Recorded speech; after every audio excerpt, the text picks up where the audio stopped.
2027 census പ്രക്രിയ കേരളത്തിലും ആരംഭിച്ചത് അറിഞ്ഞു കാണുമല്ലോ. സെൻസസ് വിവരങ്ങൾ ഓൺലൈനായി സമർപ്പിക്കുവാൻ ഈ മാസം 30 വരെ അവസരമുണ്ട്. നമ്മുടെ വീട്ടിൽ തന്നെ ഇരുന്ന് ലാപ്ടോപ്പോ കമ്പ്യൂട്ടറോ മൊബൈൽ ഫോണോ ഉപയോഗിച്ച് വളരെ എളുപ്പത്തിൽ തന്നെ ഓൺലൈനായി സെൻസസ് വിവരങ്ങൾ സമർപ്പിക്കാൻ സാധിക്കും. അത് എങ്ങനെയാണെന്ന് വിശദമാക്കാം. സെൻസസ് വിവരങ്ങൾ ഓൺലൈനായി സമർപ്പിക്കാൻ കേന്ദ്ര സർക്കാരിൻ്റെ se.census.gov.in എന്ന വെബ്സൈറ്റ് സന്ദർശിക്കുക. അപ്പോൾ 2-ാം നമ്പറിൽ കൊടുത്ത സ്ക്രീൻ ലഭ്യമാകും. ഇവിടെ സംസ്ഥാനം തിരഞ്ഞെടുത്ത് ക്യാപ്ച എൻ്റർ ചെയ്ത് verify and proceed button click ചെയ്താൽ 3-ാം നമ്പറിൽ കാണുന്ന വെൽക്കം സ്ക്രീൻ ലഭിക്കും. അടുത്തതായി ഗൃഹനാഥൻ്റെ അല്ലെങ്കിൽ ഗൃഹനാഥയുടെ പേരും മൊബൈൽ നമ്പറും രജിസ്റ്റർ ചെയ്യുക എന്നുള്ളതാണ്. ഗൃഹനാഥൻ്റെ പേര് ഒരു പ്രാവശ്യം കൊടുത്തു കഴിഞ്ഞാൽ പിന്നീട് മാറ്റാൻ സാധിക്കുകയില്ല. അതുകൊണ്ട് ശ്രദ്ധിച്ച് കൃത്യമായ പേര് തന്നെ നൽകുക. ഗൃഹനാഥൻ്റെ പേരും മൊബൈൽ നമ്പറും ആവശ്യമാണെങ്കിൽ ഇമെയിലും നൽകി verify and proceed button click ചെയ്താൽ നമ്മുടെ രജിസ്റ്റർ ചെയ്ത മൊബൈലിലേക്ക് OTP വരും.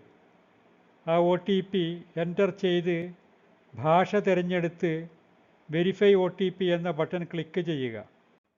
അടുത്തതായി മാപ്പിൽ നമ്മുടെ വീട് അടയാളപ്പെടുത്തണം. അതിനായി ജില്ല തിരഞ്ഞെടുത്ത് പിൻകോഡ് രേഖപ്പെടുത്തി നമ്മുടെ പ്രദേശത്തിൻ്റെ പേരോ ലാൻഡ്മാർക്കോ കൊടുത്താൽ ആ പ്രദേശത്തെ മാപ്പ് ലഭ്യമാകും. അതിൽ നിന്ന് നമ്മുടെ വീടിൻ്റെ യഥാർത്ഥ സ്ഥാനം രേഖപ്പെടുത്തുക. സ്ക്രീനിൽ നമ്മുടെ വീട് നിൽക്കുന്ന സ്ഥാനം രേഖപ്പെടുത്തി സ്ഥലം സ്ഥിരീകരിച്ചു കഴിഞ്ഞാൽ പിന്നീട് ചോദിക്കുന്നത് നാം താമസിക്കുന്ന വീടിനെക്കുറിച്ചുള്ള വിശദ വിവരങ്ങളാണ്. അതിൻ്റെ ആദ്യ ഭാഗം സെൻസസ് വീടിൻ്റെ നിലത്തിനുപയോഗിച്ച സാമഗ്രിയെപ്പറ്റിയാണ്. സ്ക്രീനിൽ കൊടുത്തിട്ടുള്ള 7 ഓപ്ഷനിൽ നിന്ന് അനുയോജ്യമായത് തിരഞ്ഞെടുക്കുക. അടുത്തതായി വീടിൻ്റെ മതിലിന് ഉപയോഗിച്ച പ്രധാന സാമഗ്രി ഏതാണെന്ന് രേഖപ്പെടുത്തണം. അതിന് 10 ഓപ്ഷൻ കൊടുത്തിട്ടുണ്ട്. അതിൽ നിന്ന് അനുയോജ്യമായത് തിരഞ്ഞെടുക്കുക.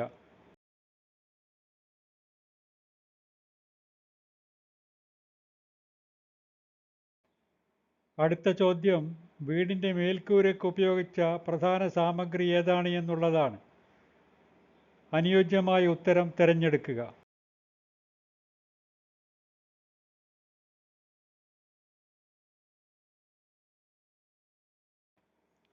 അടുത്തതായി വീടിൻ്റെ അവസ്ഥ രേഖപ്പെടുത്തി സേവ് ബട്ടൺ ക്ലിക്ക് ചെയ്ത് കൊടുത്തിട്ടുള്ള വിവരങ്ങൾ ശരിയാണെന്ന് സ്ഥിരീകരിക്കുക.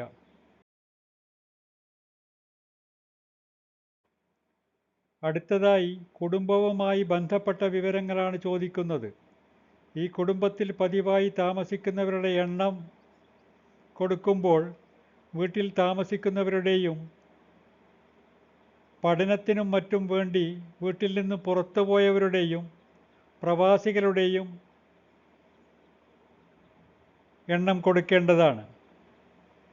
കുടുംബനാഥൻ്റെ അല്ലെങ്കിൽ കുടുംബനാഥയുടെ പേര് നാം നേരത്തെ കൊടുത്തത് അവിടെ കാണാം. ഇനി കുടുംബനാഥൻ്റെ പേര് നാം തിരഞ്ഞെടുത്ത ഭാഷയിൽ തന്നെ കൊടുക്കണം. മലയാളത്തിൽ കൊടുക്കുവാനായി വലതുഭാഗത്തുള്ള കീബോർഡിൽ ക്ലിക്ക് ചെയ്താൽ മലയാളം കീബോർഡ് ലഭിക്കും. ആ കീബോർഡ് ഉപയോഗിച്ച് മലയാളത്തിൽ പേര് രേഖപ്പെടുത്തുക. കുടുംബനാഥൻ അല്ലെങ്കിൽ കുടുംബനാഥ ആണാണോ പെണ്ണാണോ എന്നും രേഖപ്പെടുത്തുക. അടുത്തതായി പട്ടികജാതിയോ പട്ടികവർഗമോ മറ്റുള്ളവരോ എന്ന ചോദ്യത്തിന് ഉത്തരം നൽകുക. വീടിൻ്റെ ഉടമസ്ഥത രേഖപ്പെടുത്തുക. താമസിക്കുന്ന മുറികളുടെ എണ്ണം രേഖപ്പെടുത്തുമ്പോൾ ബെഡ്റൂമുകളും ഡ്രോയിങ് റൂമുകളും മാത്രം ഉൾപ്പെടുത്തുക. അടുക്കളയും സ്റ്റോർ റൂമുകളും ഉൾപ്പെടുത്തേണ്ടതില്ല. കുടുംബത്തിൽ താമസിക്കുന്ന ദമ്പതികളുടെ എണ്ണം രേഖപ്പെടുത്തി സേവ് ചെയ്ത് സ്ഥിരീകരിക്കുക.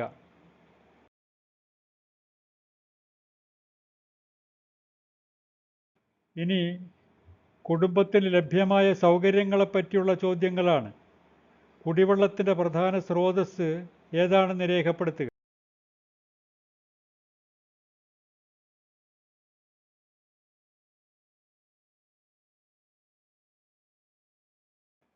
കുടിവെള്ള സ്രോതസ്സ് അടുത്ത് തന്നെയാണോ എന്ന ചോദ്യത്തിനും വെളിച്ചത്തിൻ്റെ പ്രധാന സ്രോതസ്സ് എന്താണെന്നും രേഖപ്പെടുത്തുക.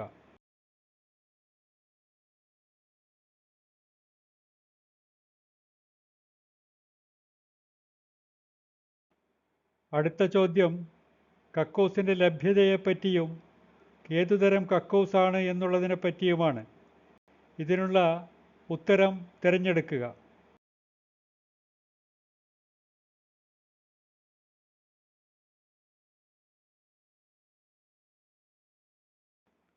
അഴുക്കുവെള്ള നിർമ്മാർജ്ജനം എങ്ങനെയാണെന്നും പരിസരത്ത് കുളിക്കുവാനുള്ള സൗകര്യമുണ്ടോ എന്നുള്ള വസ്തുതയും രേഖപ്പെടുത്തുക.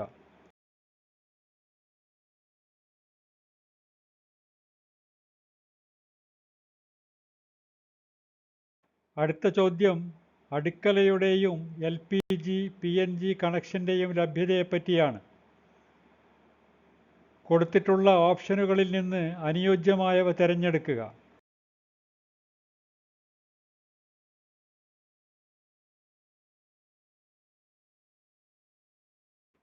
പാചകത്തിന് ഉപയോഗിക്കുന്ന പ്രധാന ഇന്ധനം ഏതാണെന്ന് തിരഞ്ഞെടുത്ത് സേവ് ക്ലിക്ക് ചെയ്യുക.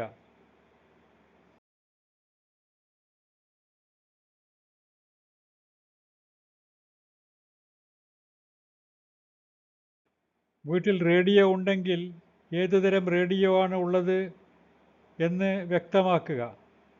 ഇല്ലെങ്കിൽ ഇല്ല എന്ന ബട്ടണിൽ ക്ലിക്ക് ചെയ്യുക.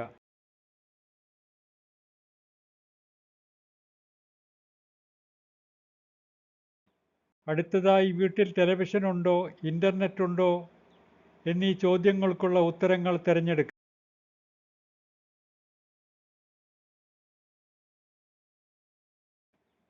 അടുത്ത ചോദ്യം ലാപ്ടോപ്പ് ഉണ്ടോ, കമ്പ്യൂട്ടർ ഉണ്ടോ, ടെലഫോൺ ഉണ്ടോ, മൊബൈൽ ഫോൺ ഉണ്ടോ തുടങ്ങിയ ചോദ്യങ്ങളാണ്.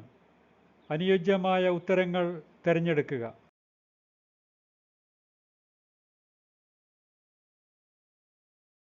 അടുത്ത ചോദ്യങ്ങൾ വീട്ടുകാരുടെ ഉടമസ്ഥതയിലുള്ള വാഹനങ്ങളെപ്പറ്റിയും കുടുംബം പ്രധാനമായി ഉപയോഗിക്കുന്ന ധാന്യം സംബന്ധിച്ചുമാണ്. അനുയോജ്യമായ ഉത്തരങ്ങൾ തിരഞ്ഞെടുക്കുക.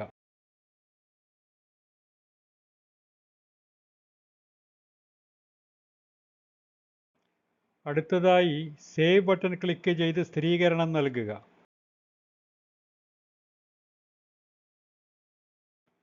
സേവ് ബട്ടൺ ക്ലിക്ക് ചെയ്ത് സ്ഥിരീകരണം നൽകുന്നതോടുകൂടി നാം ഇതുവരെ കൊടുത്ത വിവരങ്ങളുടെ റിവ്യൂ പേജുകൾ ലഭിക്കും. റിവ്യൂ പേജിലെ എല്ലാ വിവരങ്ങളും ശരിയാണോ എന്ന് പരിശോധിക്കുക. എവിടെയെങ്കിലും മാറ്റേണ്ടതുണ്ടെങ്കിൽ ഈ അവസരത്തിൽ മാറ്റാവുന്നതാണ്. അതിന് എഡിറ്റിലേക്ക് പോകുക എന്ന ബട്ടൺ ക്ലിക്ക് ചെയ്ത് ആവശ്യമായ മാറ്റങ്ങൾ വരുത്തുക. എല്ലാം ശരിയാണെന്ന് ഉറപ്പ് വരുത്തിയ ശേഷം സ്ഥിരീകരിച്ച് സമർപ്പിക്കുക എന്ന ബട്ടണിൽ ക്ലിക്ക് ചെയ്യുക. സ്ഥിരീകരിച്ച് സമർപ്പിക്കുക എന്ന ബട്ടൺ ക്ലിക്ക് ചെയ്തതിന് ശേഷം ഒരു ഫൈനൽ സബ്മിഷൻ വാർണിംഗ് മെസ്സേജ് ലഭിക്കുന്നതാണ്. വിവരങ്ങൾ ഫൈനലായി സബ്മിറ്റ് ചെയ്തതിന് ശേഷം മാറ്റം വരുത്താൻ സാധിക്കുകയില്ല എന്ന മുന്നറിയിപ്പാണത്. എല്ലാ വിവരങ്ങളും നാം പരിശോധിച്ചതുകൊണ്ട് യെസ് എന്ന ബട്ടൺ ക്ലിക്ക് ചെയ്യാം. അപ്പോൾ ഒരു SC-ID ലഭിക്കുന്നതാണ്. ഈ ID സൂക്ഷിച്ചു വെക്കുകയും ഉദ്യോഗസ്ഥന്മാർ ഗൃഹസന്ദർശനത്തിന് വരുമ്പോൾ അവർക്ക് കൊടുക്കുകയും വേണം. ഇതോടുകൂടി നമ്മുടെ ഓൺലൈൻ സബ്മിഷൻ പൂർത്തിയായി.